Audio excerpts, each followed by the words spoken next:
Over the years, Bob Nudd and I have made about 30 programmes now. He's probably the best presenter of coarse angling enlightenment I've worked with, and a wealth of great knowledge has been committed to tape during that time. The television has many advantages over a book or magazine article when demonstrating techniques. This is proven particularly well in the area of learning to tie knots and rig presentation.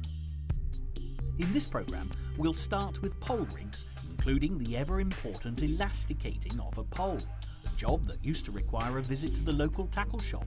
Now you can perform this operation in the comfort of your own home. Later, we'll move on to suitable rigs for rod and line, with emphasis on the waggler. We'll also catch some fish to break up the lesson, but the basis of this programme is an excellent opportunity to listen to Bob Nudd MBE, 4 times world coarse angling champion, as he speaks on knots and rigs.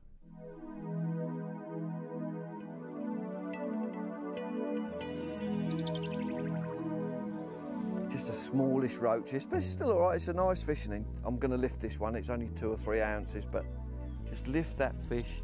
Everything's nice and smooth, the unshipping. And you can wrap my arm under the pole so it leaves you free to unhook the fish. But just a lovely, lovely little roach. Let's have a look at the rig that I've started with. And I actually want to show you how to set up a rig, but to begin with, I want to show you exactly what I'm doing today. This doesn't apply everywhere, of course, but in this situation, I'm using a fairly small hook. It's a Tubertini 808. It's a size 20, fairly wide gate, but I can use either single or double maggot. Decided just to spark the swim off quickly, get some feed with maggots and get some fish into the peg, and then before I go on to pellet. And fairly light hook length. That is an 010 hook length. 010, 010, it's brown in centre tan. 10-inch hook length, going up to a very small shot there, a number 11 shot. That's just a dropper shot. So look, it's fairly shallow and I'm dropping the bait through the water. Just below that shot, if you can see it there, I've got a 4-turn water knot. So neat, but very, very strong knot. I'm not going to get broken on that. And if we move further up, I've got a little bunch of number 9 shot there. You see them? 7 shot. It's like, that's the bulk of the weight. It's up towards the float, but just to steady everything, and then I've got a slow drop below it. And then going up to the float itself, which is 0.4 of a gram. It's a Drennan, it's called a Drennan Pinky float. 0.4 of a gram. It's got a carbon stem, a lovely light float, this one. Particularly one of my favourites. Got a cane bristle that you can see, a reasonable size cane bristle that you can see if you're fishing at distance. My main line is 012, it's a Browning centre tan again. It's a fairly strong 012, is like 2.5 pound breaking strain, so reasonably strong. Even though we're catching silverfish, could hook a tench, could hook a big fish. And then going further up to the actual tip, the elastic, which I told you earlier, it's a 1mm elastic. You'd call it between a 6 and an 8 elastic, but it's pure silicone. You see that? It's white, it's pure silicone. Latex, it's very, very soft. Very, very soft, and it will stretch. And I've got it through the top 3 sections of the pole, so a good distance. But if I hook a big fish, I know I can get it out with this elastic. So I've got a little bit of a, but when you're hooking small fish, it's still coming out, so you're not bumping fish. So it's a good happy medium. Fishing for normal size fish, like half-pound fish, this is ideal. But if you hook a big fish, you can still get it in. I want to show you now exactly how to set up one of these pole rigs. Now, I normally set up all my pole rigs at home, but I thought I'd show you on the bank exactly how I do it. You need your main line to begin with. And what I do then is have the main line, the spool of main line, and I've already done this for you. I've actually threaded the float on there. This is a 4x14 Drennan Pinky, and you'll notice I've got 3 sleeves on there, 3 silicone sleeves. That's just add it. If one of those goes, you've always got 2 left. If you've only got 2 on there and one goes, you're down to 1 and it can slip. So it just holds it tight on there. Now, if you've got a float sort of under 1/2 gram, try to use shots. You're allowed legally to use shot below number 8 and below. So that's legal. And if you can, use lead shots. This is a high-tech line and you can easily damage it by using non-toxic shots. So I tend to use small lead shots. I've already put, if you can see, I've already put 1, 2, 3, 4, 5, 6 of those shots on the line. So I put the shots on the line and I have a big tool jar which I actually have in my room and I just check to see.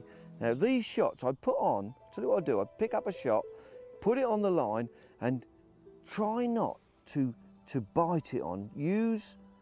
I use a little pair of stainless steel style pincers that I've got. You actually get the shot on the line, probably can't see that, but once I get it on you'll be able to see the style pincers. So that I actually grip the shot there, right, with my hand, pick up the pincers. You need to I also put a bit of moisture on there as well. Use the style pincers just to squeeze on the shot, like that. You can actually get the tension exactly right. Now once you've put those shot on, what happens is sometimes they damage the line, so you want to then move those shot completely out of where you've pinched them on. Move them all, move them out of the way, move them up the line. So the bit that you've actually worked when you've pinched the shot on, moved all those 7 shots out of the way and off of that, it could be a damaged area. So I've moved that. Then your hook length, then you actually check your float, add another one, deduct another one. Then you can, and I'll show you how to do that later on in the program, how to tie a 4-turn water knot, and that'll be the hook length and the dropper shot. So basically that's it. Your main line, your float on, put your shot on with a pair of style pincers so you can actually feel the pressure on. Try if possible to use these small shots and then everything is okay, you don't damage the line.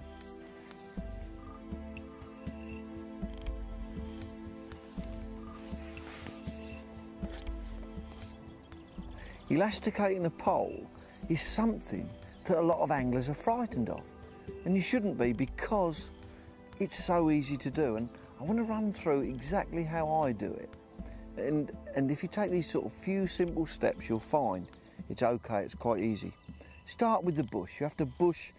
The kit I've got here is a top 2 carp kit. It's equivalent to a normal top 3 on a standard pole. And if you can just see that bush there, that's an internal bush. I like to use these because if you can imagine, if you use an external bush, your line can get caught behind it quite easy. But there, can you see how smooth that is? Nothing can get caught. These are the bushes that I use. They are Preston.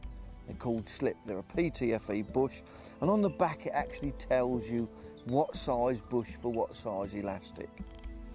You need to cut your pole back. Now it's carbon, fairly fragile, and well, this is what they call a needle file, a knife edge needle file, and that's better than trying to. A hacksaw's far too abrasive, far too abrupt. But this is nice and fine. It doesn't take long, and you can actually cut the pole to length quite easy with that.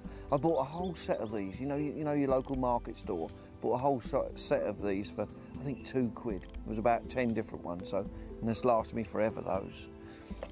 Once you've got your bush in place, you push the bush in, and I actually just super glue it. That's all it needs, just super glue it in. It wants to be a good tight fit in there. Push it in, super glue it, it doesn't move, and that's for the elastic to slide round. So that's the bush end done on your top section. And you vary that depending on your elastic size. This one is perfect for a number 10 elastic, which I'm going to use. You need also then to make a bung for the end of the second section in this case. Now this is, if you have a look at that, there is an actual, like a little winder on there. This is called an adjuster bung. This enables you to adjust the elastic, tighten it up if you're catching big fish, slacken it off if you're catching small, so you can do whatever you want. So it enables you to adjust the elastic. Normally, and what happens is they come bigger than this over length, but you can see all these little grooves in here, those grooves, and you can use, what I use is just a Stanley knife to cut this down to length. It must go inside the pole. Bear in mind, now look at that, look at the end of your pole there. Your next section, your number 3 or 4 joint which goes in there must go up inside there, so you've got to get this piece to go up inside as well.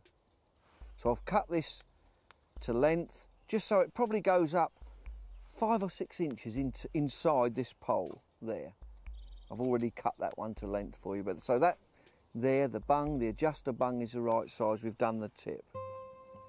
So that's the start of it. You must, this is one thing you must have for elastic.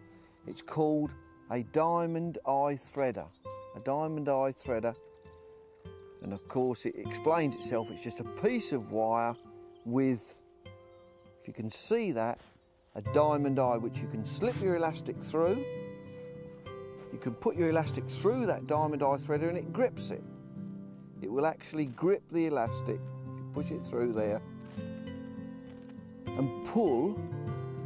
Can you see how it grips that elastic there? So you can then thread this wire down the pole.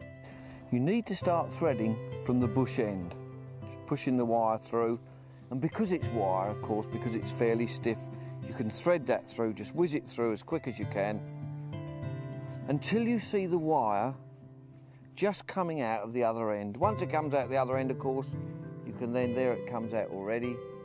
I'll just show you that now. You can just see it coming out of this end. So you can now then pull through.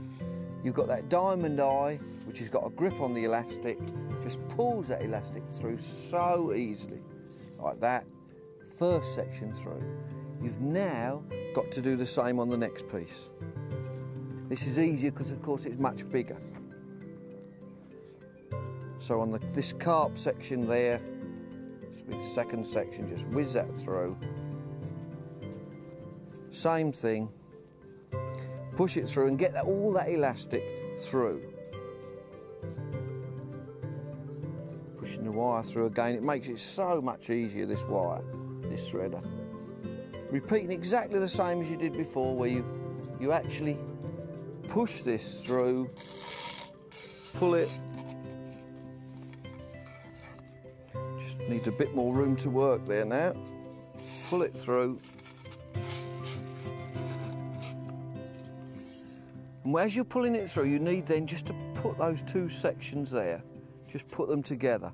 Just put them there together so that it then comes through smoothly.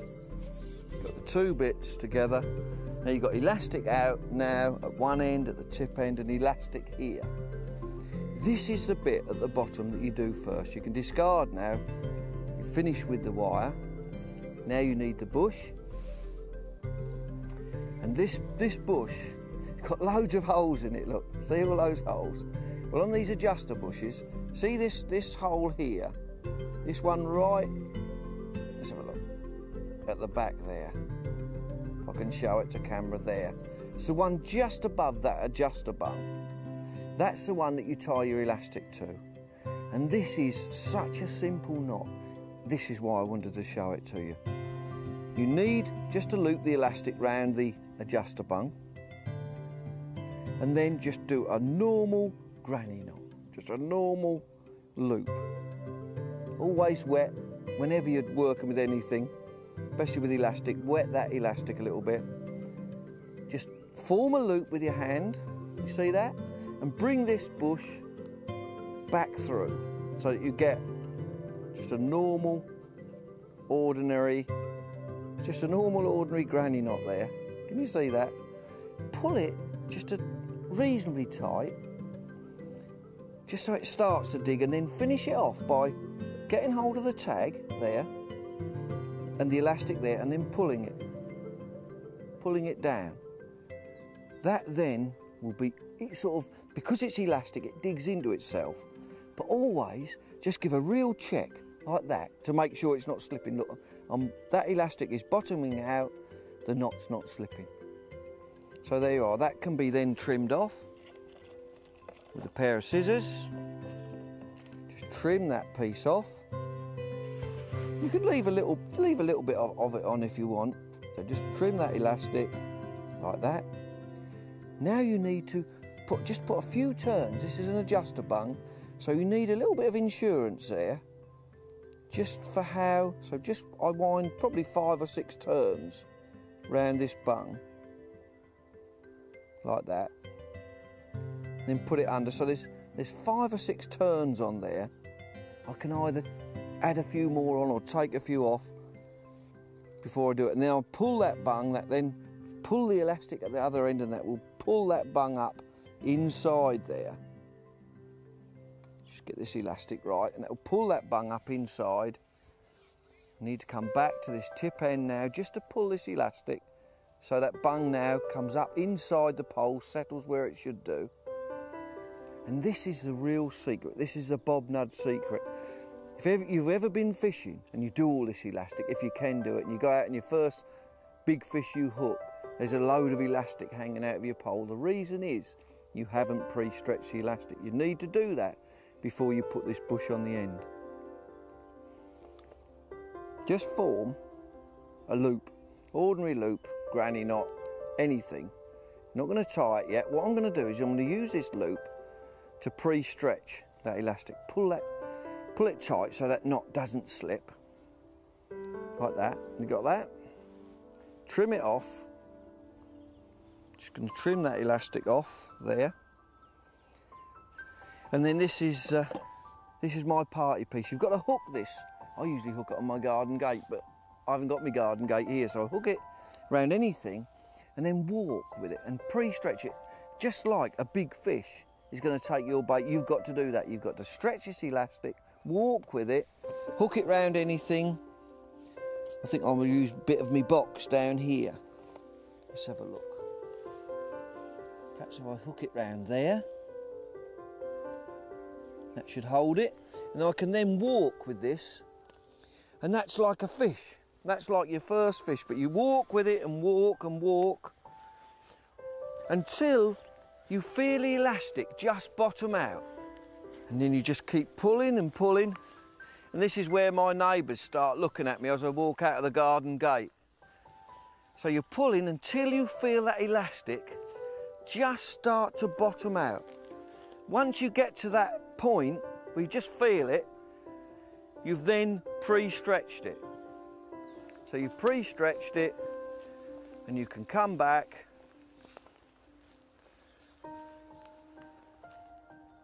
and you can see already, I mean, that elastic was quite tight, and you can see now how it's hanging out there. That's a bit of loose because I've pre-stretched the elastic, so I've actually used it.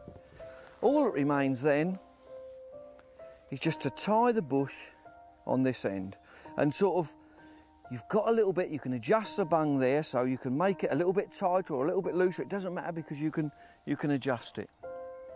And I use a normal, these are good connectors, these are Preston, this is a Carp Extra. That's what I would normally use, one of those, just to do it, to tie it up. Trim off that, you need to cut this piece, we don't want this piece on here now. Elastic sticking out. With these connectors, you need to thread, there's a small yellow piece which you need, or whatever colour it'll be, you need to thread that on first. And then you've got the connector itself, it's got a little hole there, thread the elastic through that hole, and then you've got to think of the tension. Before you tie it, just feel the tension on the elastic, think, oh, let's do that a bit more, let's do that a bit more. That feels about right. So keep your fingers on there, do the same knot as you did before, wet the elastic first, and wet my fingers, wet the elastic first, do that same, just a normal granny knot. What's happening is, this is elastic, it digs into itself, doesn't cut through like line, so it's okay to use a normal granny knot on there. Just pull it down fairly tight, get a hold of that loose end, pull it, pull it, pull it. As you're pulling it, it will dig in. It will dig in like that. Then test it. Then really test it, pull it, not slipping at all. No problems, done as easy as anything. Clip off the excess underneath. Elastic's sometimes hard to cut through, isn't it? And then just push this bottom piece of the bung up like that, and there you have it, perfectly elasticated. You've got a piece on here where you can just hook your line, but perfectly elasticated, slipping back. I also use lubricant as well before I start to fish, but because elastic, it's rubber, it's like the car tyres that you've got. It doesn't really want to slip over anything, does it? So there you are, perfect elastic every time. That was a long piece of technical showing how to elasticate a pole, but I do need to show you one more knot, which I think is the most important one. This is the knot that you use to attach your rig to the actual pole connector, and it's called an overhand loop. All you do is you take your main line at the end, you double it over. Now everybody knows that you must make a loop. Most people do the wrong one. Just double it over like that, and then form a loop with your hand. So in effect you've got that. You see that okay? This loop here then, now this is called a figure of 8 overhand loop. You need to get this loop, take it away from you and pull it round the back. So get the loop, take it away from you. You actually grip it again with your finger and your thumb and tuck it back through there. And then you're left, can you just see that figure of 8? That if you look at it and you've got that, then you know you've done the knot correctly. Just wet the knot, a little bit of water, spit in this case, pull it tight, and that is the knot that you need to use. It's a really strong knot, and pull that as hard as I want, it won't break. If you do a normal granny knot, it will break first time, and then all you need to do is just trim off that little piece of surplus there, and you've got an absolute perfect knot. What happens with knots is the line cuts into itself and it makes it much, much weaker. You just need to trim that off. Scissors are a bit blunt, like that. And there you have the perfect loop done. That's the one to use for your pole rigs.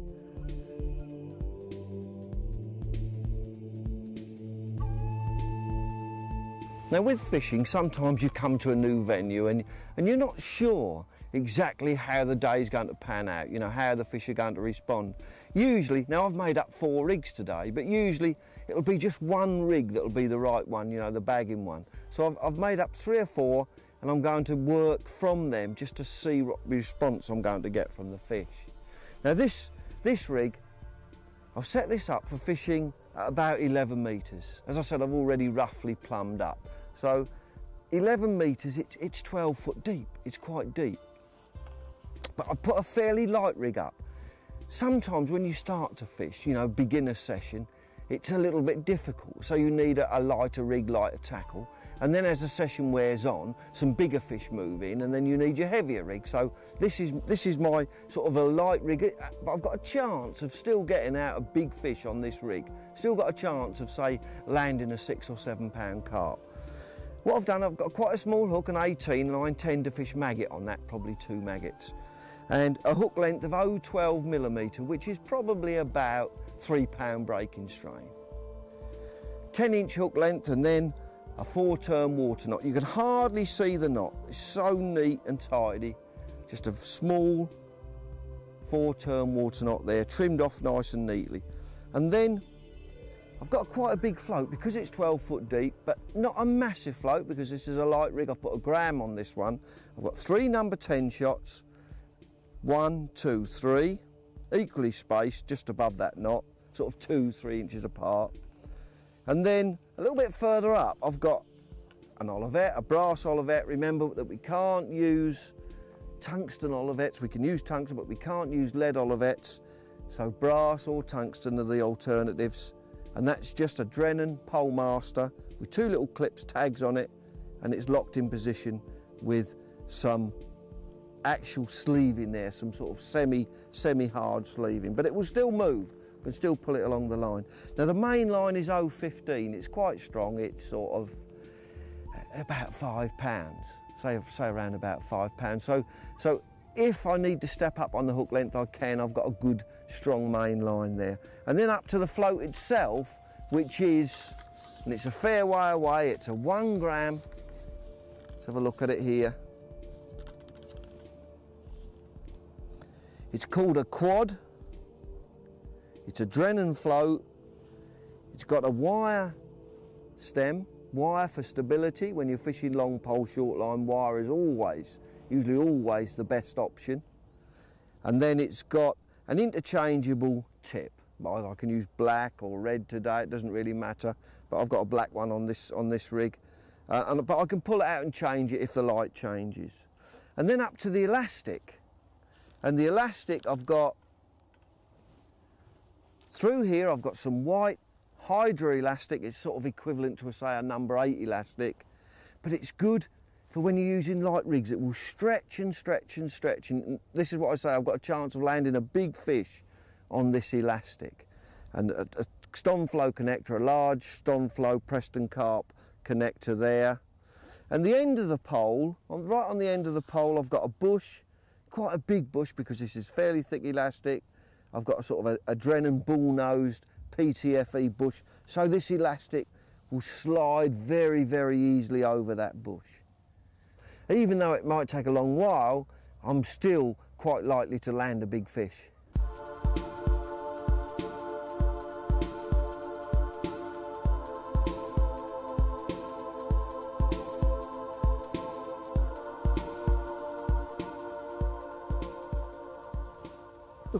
Float's gone again. This session started off really well. Now that elastic, I've only got a lightish hook length on there, as I explained earlier, it's an 012, but look at that elastic out there. That is this new Hydra elastic. It really does stretch. I wonder what this is. I didn't expect to be catching goodish fish so quickly. This feels like a nice, is it a tench? Do you know what, it's great when you start fishing somewhere where you haven't fished. I fished here once before, but I haven't fished here for ages. And you just sort of, you wonder what you're going to catch, you know, you're never sure. And it's just great when you get that first fish on, the first good fish. This is. And that elastic is really doing its job. I've got a light hook length. This is a goodish fish, goodish stamp fish. I'm guessing a tench. Guessing a tench, but I might be wrong. Oh, it's a tench. Just what we came to catch today. Look at that. It's only about £2, but so early on in the session, straight on that ground bait.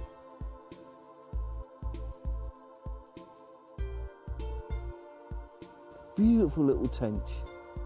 Lovely golden colour. How about that?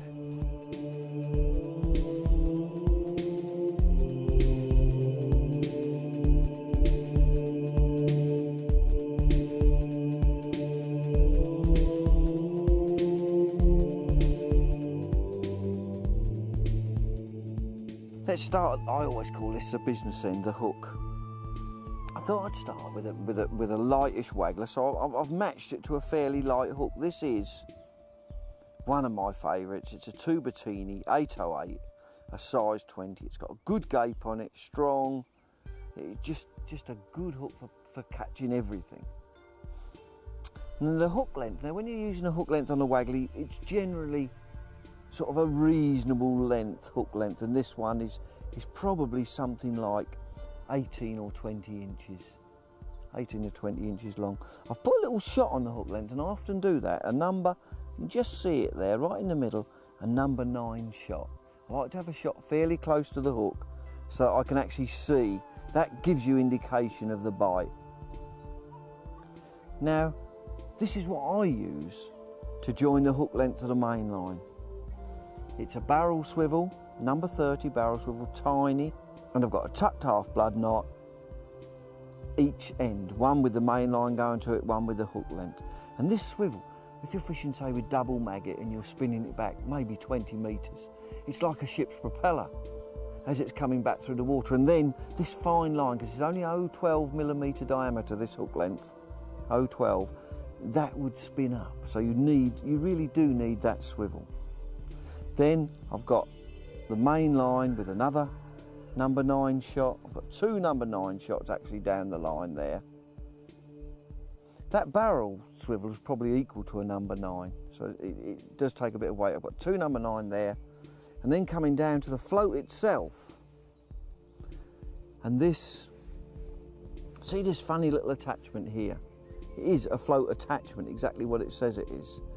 And what it does is, there is an alternative. You can put shots either side of the line to hold the float on, but this is just much better, stops the line being damaged. These 2 shots here are really just extra weight to balance the float. They're number 3 non-toxics, but they're just to balance the float up. I've got a little link on there so I can change this float. These are incredible floats actually. They're a Drennan called a loaded peacock waggler, so they're peacock. It's got the size on there, 1 3/4 grams, which is just over 2 treble A, for those people that like to talk in treble A's. But at any time of the day, I can untake this apart, just unclip that there, just unclip that, and put a bigger one on, so it gets windier and it's more difficult to control. I can put a bigger waggler on. I can also just pull this insert out, that unclips. So I can change the floats that way as well, a bigger float with the same weight, and all these weights are clearly marked on the float itself, the actual size of the weight, and you can interchange them and do whatever you want with them. Absolutely brilliant. So that's a really adaptable insert waggler. And an insert waggler is really what you use fairly light fishing, fishing on the drop, sensitive fishing. It's where you've got a thick piece of peacock going into a smaller piece. The main line itself is fairly fine. It's 0.14 millimetre diameter, and I mark that clearly inside the spool. I actually write 0.14 millimetre so that I know on the different spools I have. And that's running up then, and you've got to match this line to the float.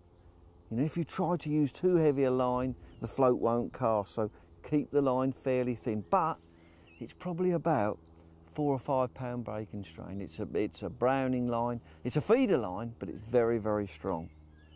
And that really completes this sort of light insert waggler setup.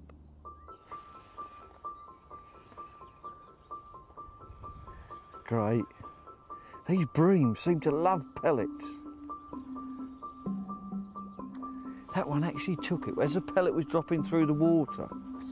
You wouldn't think bream would take on the drop, but the way that I've got this rig set up, and I'll show it to you in a minute, all the lines just caught around the front of the fish. The way that I've got this rig set up, this waggler really handles it well. It can be for fishing on the drop, even though I'm fishing with pellet. I can actually catch these fish, and I think it's so warm now, the fish are coming up in the water. It was on a big pellet again, on the drop. As it was dropping through, the fish just took it. It's about a 14 ounce, lovely skimmer. Perfectly hooked though. Just hooked in the lip, on the drop, as you're feeding all the time it's taking it. And this is a different rig to what I was using earlier, so we'll just have a look, a different sort of float, a thick top float, one that's ideal for fishing pellets. So I'll put this one away and then we'll have a look at the rig.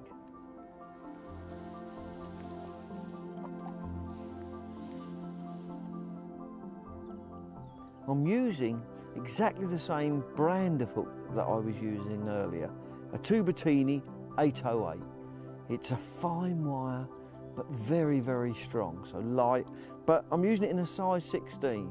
I'm fishing with pellet now, so you need a larger hook. You need to get a bigger part of that meat of the hook in the pellet.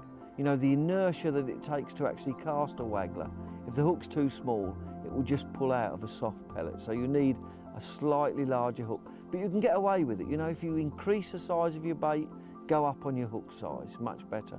And I've also gone up on my line size. I've now put an 015, it's Browning Senatan, 015 mil, which is about 4.5 pound breaking strain. So I've toughened everything up a bit.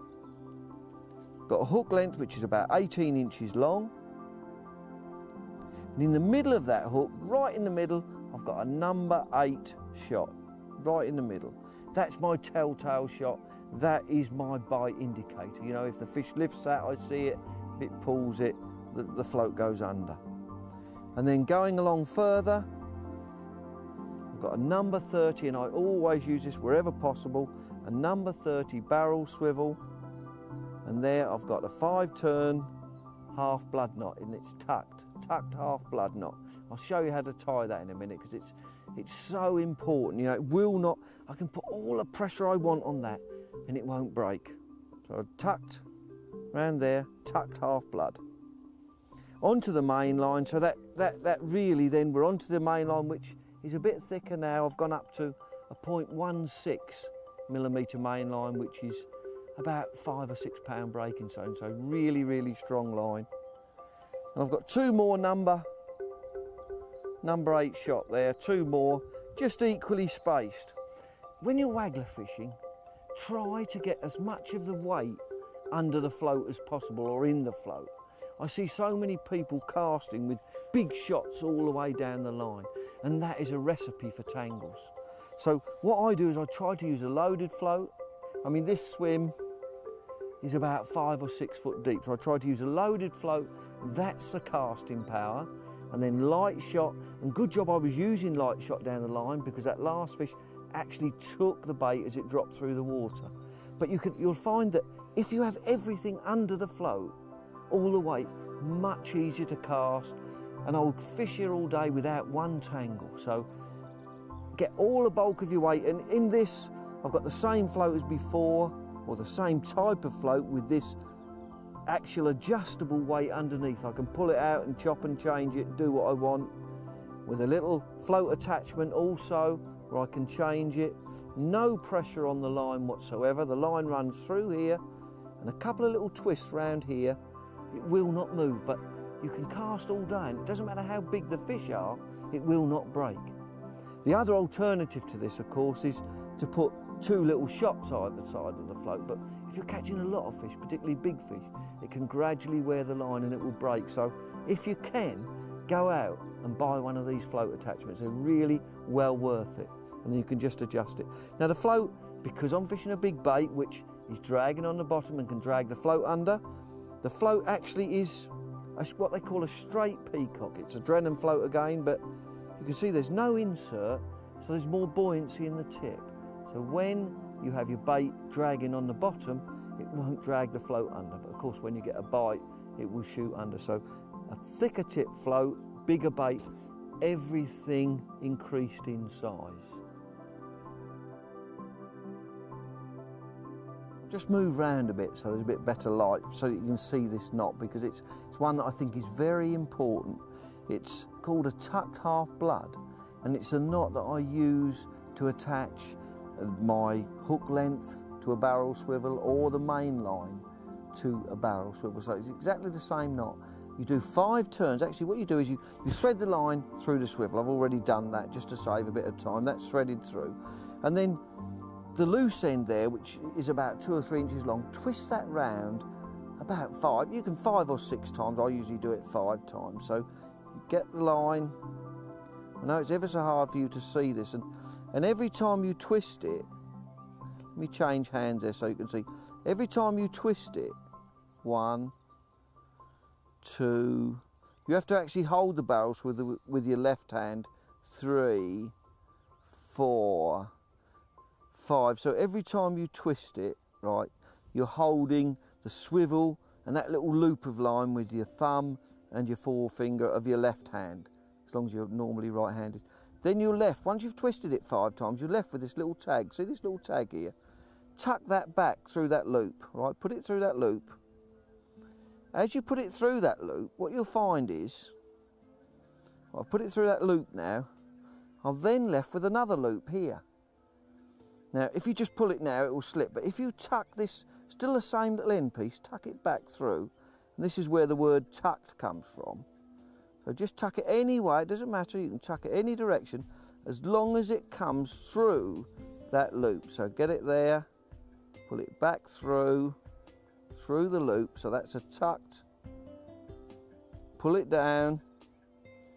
Now as you pull it down, all knots need just a little bit of lubricant, so I just wet my fingers, just will lubricate the line, then pull it tight. I just grab my clippers and then I can trim off that little end to make a perfect knot. Just trim that quite tight, just you can leave a little tag, and that is a perfect and incredibly strong. You can pull that. I mean, knot strength is so important with lines. You can pull that as hard as you want, it will not go. So you've got a perfect knot that will not break.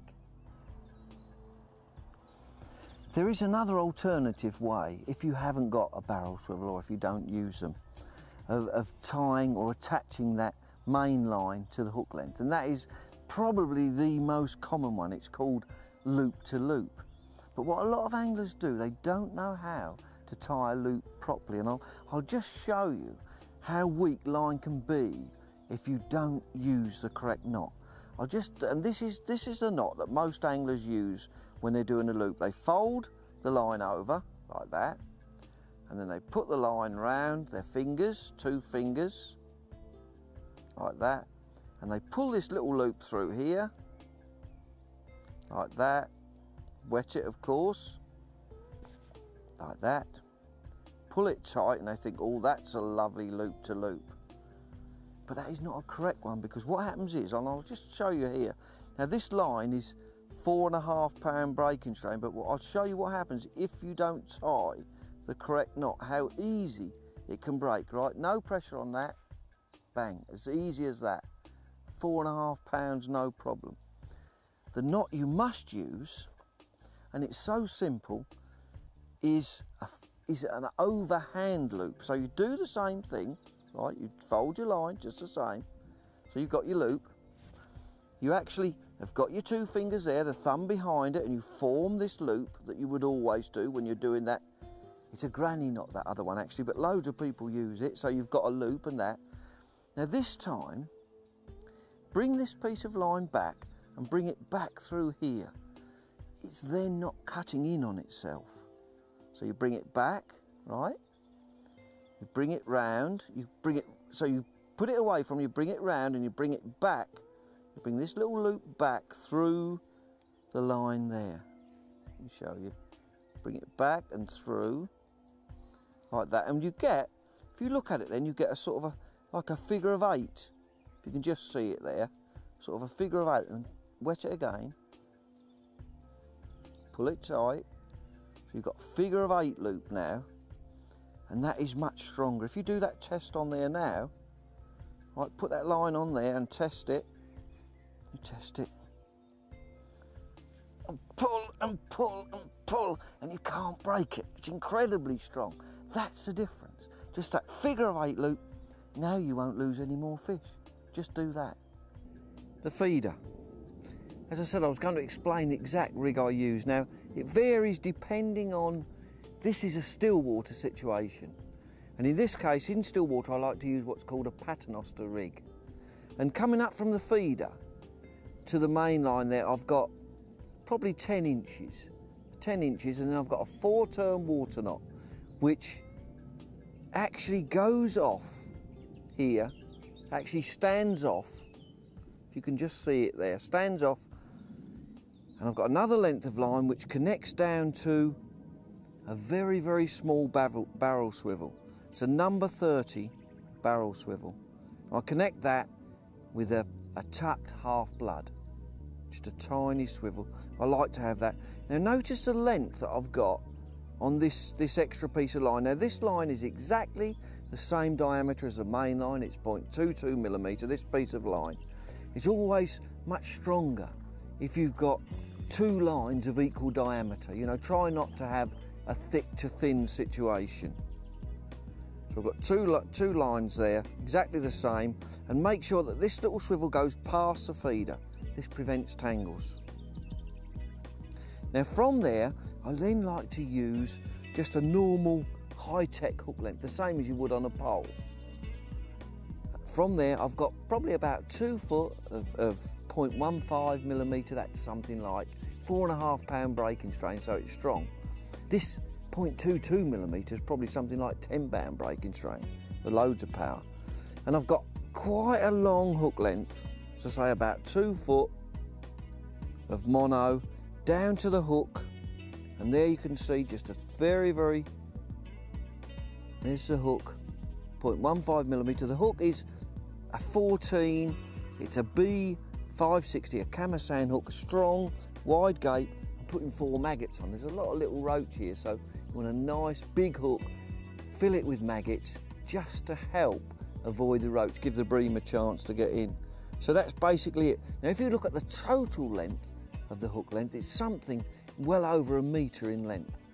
You know, so it's a fair bit away from the feeder itself, so I can empty the feeder and I can actually then pull the feeder through the water and drag this hook length behind it, so that the actual bait goes in all the ground bait that's pouring out of the feeder. So it's right there when the bream sort of grab it, when you get that sort of fast bite, is when you get this cloud of ground bait and they're straight in. So that's the actual paternoster rig, and from there we can go on to exactly how to tie these knots, because they're very important. If you look at that paternoster rig, can you see how the line there stands off there? I'm holding the main line here, and this actual line will stand off, and this is what prevents tangles. You can cast it all day long and never get a tangle. Very simple. I've also, down onto the feeder there is a small link swivel. When you're feeder fishing, you may need to change the feeder. You may need to put a big one on, small one on, lighter feeder, and just unclip that link, clip another feeder on, no problem at all. Once again, the same knot there, that tucked half blood, a really good secure knot. These new reel lines are fantastic.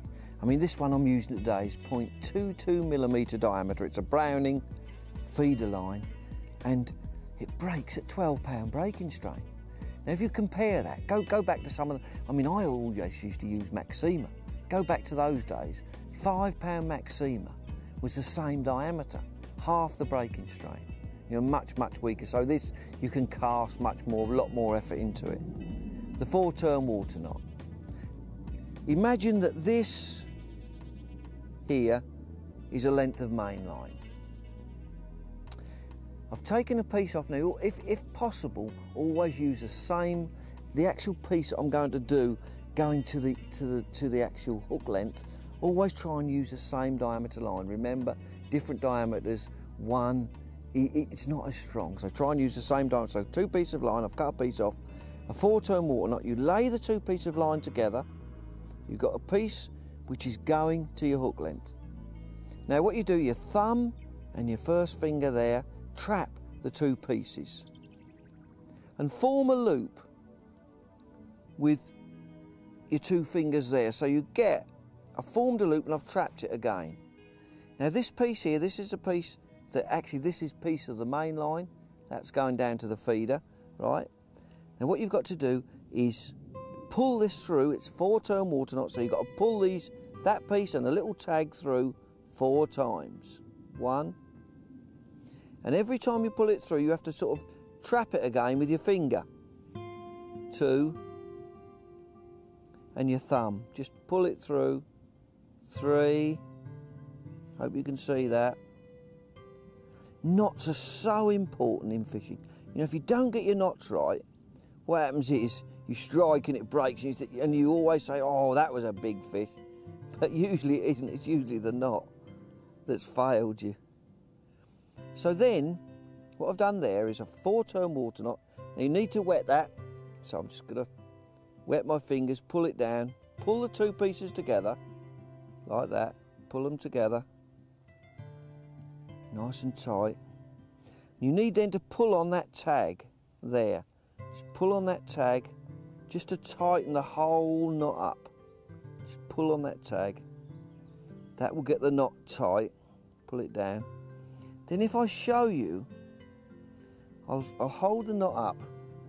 If you can see, the piece that's going down to the hook length, you will see how it actually stands up. The way that I've tied it actually stands up.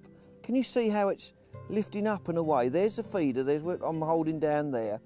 And the piece that's pulling away there, let's get the rest of that line out of the way, I haven't cut that tag off, but that's standing, it's going up towards the rod tip. That stops it tangling.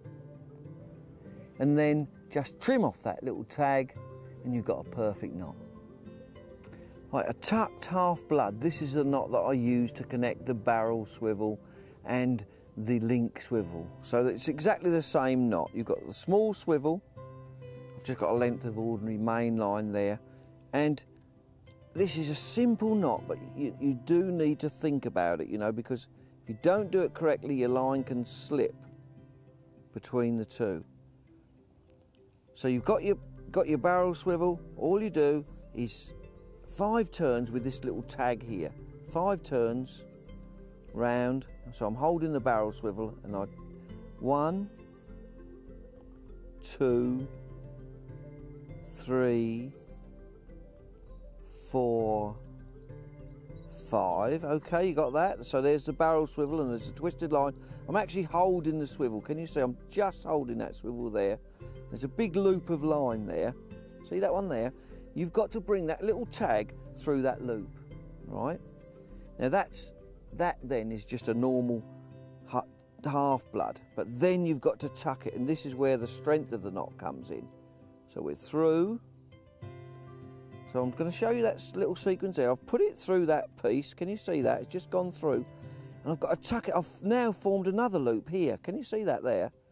I've got to actually tuck that line back through there. That is then a tucked half blood. So I'm tucking it back, holding it. Ever so hard to do these, aren't they? Just a little bit of, just a teeny bit of moisture on it, just to hold it. Pull it tight, just a tuck that'll pull down there. And there, what a beautiful, just have a look at that, what a beautiful neat knot you get. Once again, you've got that little tag, just pull that little tag off, but incredibly strong. Pull that as hard as you want, you won't break it.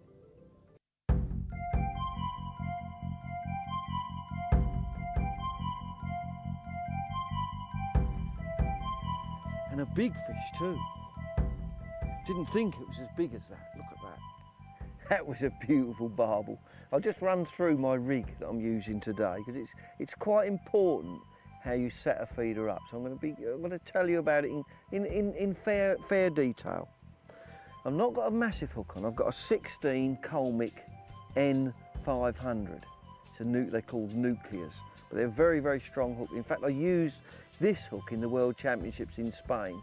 I used a size 12 then, catching carp. You know, it really was a strong, powerful hook, never bent out all day. And when you're fishing for these big barbels, you must have a strong hook because they will straighten you so easily. Then I've got my hook length, which is, in high-tech terms, it's 0.16mm. Now that is probably about 4-pound breaking strain, so it's quite strong. I've got a 2-foot hook length coming down to the actual main line. And what I've done off of this feeder, and it's quite ingenious really, I've got about a 9-inch length of line.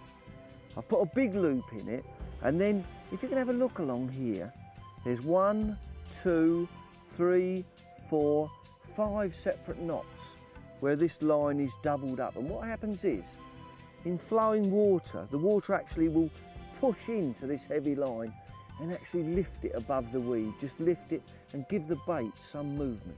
So that's important in fish catching. Then the feeder itself, I've got a 1-ounce block end feeder, good size feeder as well, get plenty of feed in it.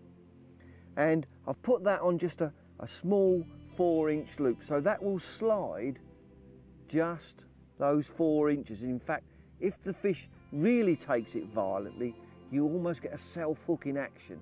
You only go that far and then bang, that will pull the hook into the fish's mouth if you're catching really big fish. Now the line, once again, this is a big river, big feeders, powerful fish. I've got the line diameter is like 0.26 mil. It's a normal mono, not high tech. Don't forget you want a normal reel line. And that's something like 8-pound breaking strain. Sounds a lot, but you need it because you're continually casting a big feeder and you can weaken line. You know, it might be all right when you first put it on and have 2 or 3 chucks with it. But when you're continually casting, you actually wear line a little bit. So if you get any weak spots in it and the line's too thin, it will break and your feeder will go. So you really need to fish fairly heavy. So nice heavy line. I've got a sort of a 3-ounce tip, good heavy tip, because there's a lot of pull on this water. And you can notice also a big reel here with a wide spool. This is a Browning Ulti-Match there. And all I do is back wind when I hook a fish. It hasn't got no clutch. And the rod itself is a 13-foot big feeder rod, powerful. It's called a Browning Advanced Super Feeder. It comes in a sort of an 11-foot or a 13-foot mode. I can use it either way. But a big, powerful rod. You need a 13-foot rod because I've got the rod up in the air, keeping it above the main flow, which is coming down this inside. If a shorter rod, what you find happens is that you will actually have more of your line in the flow, so you'll need more of your weight on your feeder. So rod length is very, very important. So that basically is the setup. Then all you have to do is make sure you keep casting in the same spot, and then you'll catch some big fish. 4 casters on, and then try and get it out in the same spot, as I said, every time. You'll find the fish will eventually come on the feed.